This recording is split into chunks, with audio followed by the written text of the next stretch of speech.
What's up YouTube, Saf here on Super Saf TV and welcome to another Super Saf style camera comparison. This time between the iPhone X versus the Samsung Galaxy Note 8. So in the usual style we'll be looking at both the front and rear facing cameras and our images as well as video too. Do also look out for the audio icon in the corner of the screen and that will indicate to you which device the audio is coming from, and we'll be switching between these two to give you guys a good idea of the differences in audio as well. So we're currently outdoors, we're using the front facing cameras on both devices, and let's go ahead and test out the stabilization from the front facing cameras. So we're just walking right now. Beautiful, beautiful day. Now let's go ahead and run.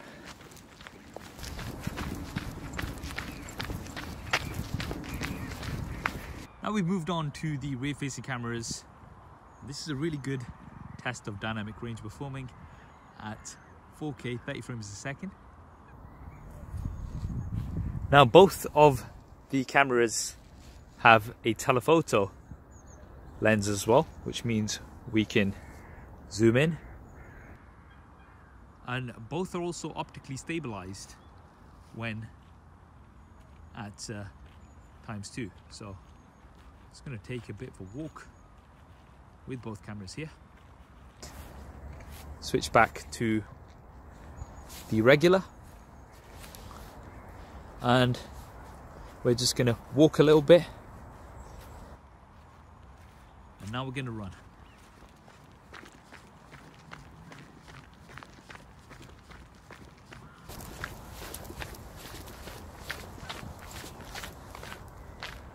Now we're just trying a slightly different situation here with an overcast, and let's go into telephoto. And just to test out stabilization at telephoto, we're going to be walking a little bit. Might be easy to see here. Stabilization. Let's go back to wide. Move around to this side, and we're just going to walk a little bit.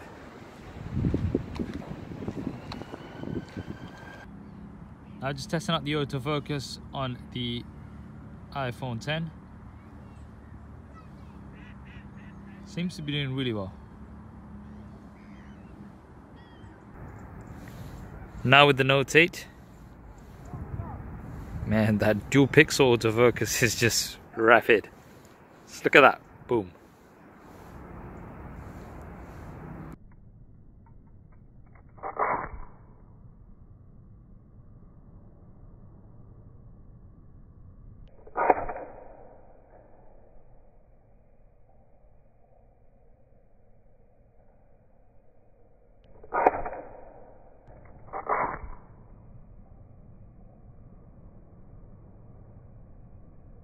So that was the video. Now before we move on to images, let's look at what we're working with here. For the front facing cameras, we have 8 megapixels on the Note 8 with an f1.7 aperture as well as autofocus. On the iPhone X, we've got 7 megapixels with an f2.2 aperture. Now for the rear facing cameras, things have never been more similar. We've got dual camera setup on both here. One wide as well as one telephoto, which is going to give 2x optical zoom. Both cameras are optically stabilized on both devices, and we have very similar apertures as well. The Note 8 with a slightly wider aperture on the wide angle lens. Now if you want to customize the look of your Note 8 or your iPhone X, then definitely check out our sponsor for this video, Dbrand Skins. They've got a huge selection of skins for lots of different devices, and I'm going to be leaving a link to them in the description below. Also disclaimer, all images have been taken on automatic. I haven't tweaked any of the settings, and this is to keep things as fair as possible. Now kicking off with some selfies, you can see here that the Note 8 is slightly wider. This is for images, it's not the case for video. And it's also got much better dynamic range. You can see that blue in the background. This has been completely blown out on the iPhone. And this is something that I've noticed consistently on many iPhones. From the front facing camera, highlights can be blown out. This is the case for both video and images. Now we do have an option to blur the background from the front facing camera on both devices. It's portrait mode on the iPhone and it's selective focus on the Note 8. And in this situation, the Note 8 actually seems to be doing better, but I do think that's because it has better dynamic range. Moving on to a slightly different situation, and once again I think the Note has better dynamic range, although the situation is quite tricky with the light coming from the background.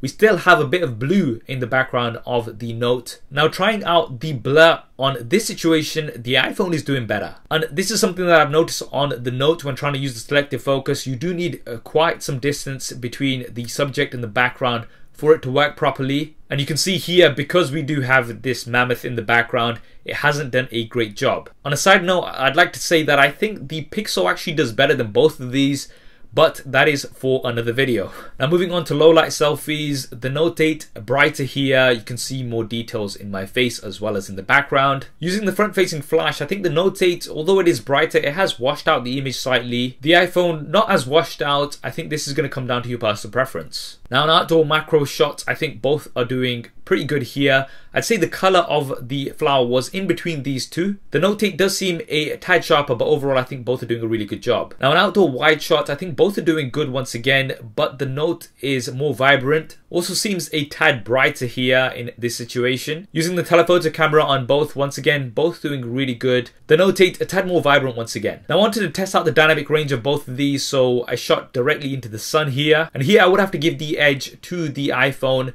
It does seem to have better dynamic range, and it has maintained those highlights better compared to the Note. Using the telephoto camera, once again, the iPhone, better dynamic range. You've got more detail in the highlights as well as the shadows this time. Another tricky dynamic range situation, the Note a bit more vibrant here, but once again, the iPhone does seem to have better dynamic range. Now let's move on to the portrait modes or live focus on the Note 8. This is something that I know a lot of you guys like to see. And overall, both of these are really doing a good job here. We have barely any defects in terms of the edges.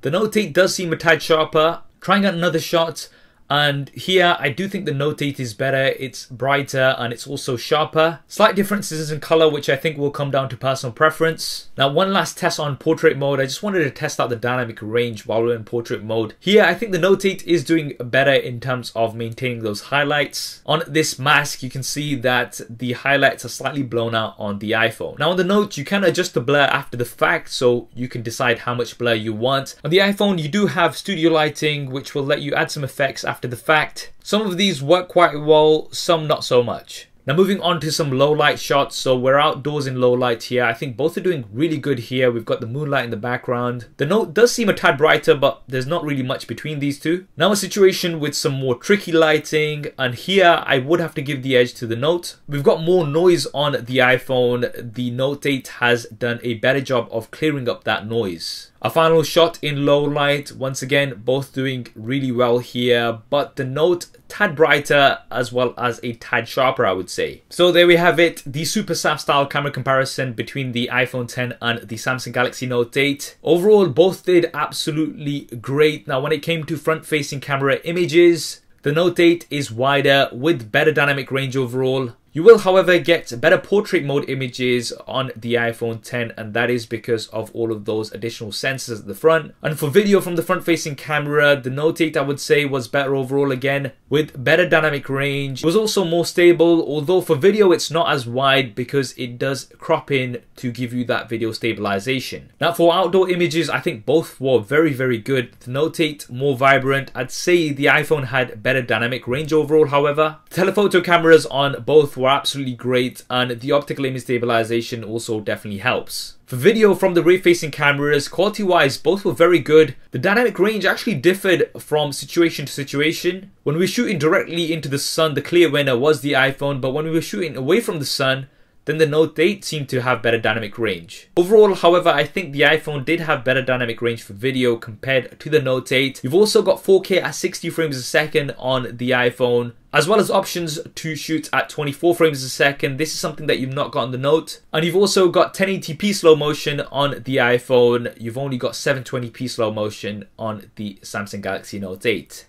For the background blur effect, I think both actually did a great job, but for me, I did prefer the Note 8, which was sharper, and also because you can edit the blur after the fact. Now for low light, I think it was close, but the Note 8 would win for me overall with less noise and brighter images. For audio, it was actually much closer this time. The iPhone did seem to be a little bit louder compared to previous models, but we still have stereo audio on the Note 8 versus mono audio on the iPhone. So overall, I would have to give the win for audio to the Note 8. Now camera comparisons have never been closer before. Both of these devices performing exceptionally well, and they're definitely some of the best smartphone cameras that you can buy right now. That's what I think anyway. What do you guys think? Definitely drop me a comment below. Let me know. If you want to see more images from lots of different devices, then give me a follow on Instagram. I'm at SuperSafTV. I hope you enjoyed this video and found it useful. If you did, then please do hit that thumbs up button for me. It really does help me out. And if you want to see more SuperSaf style camera comparisons like this, then make sure you have subscribed and switch on notifications. Thanks for watching. This is Saf on SuperSafTV, and I'll see you next time.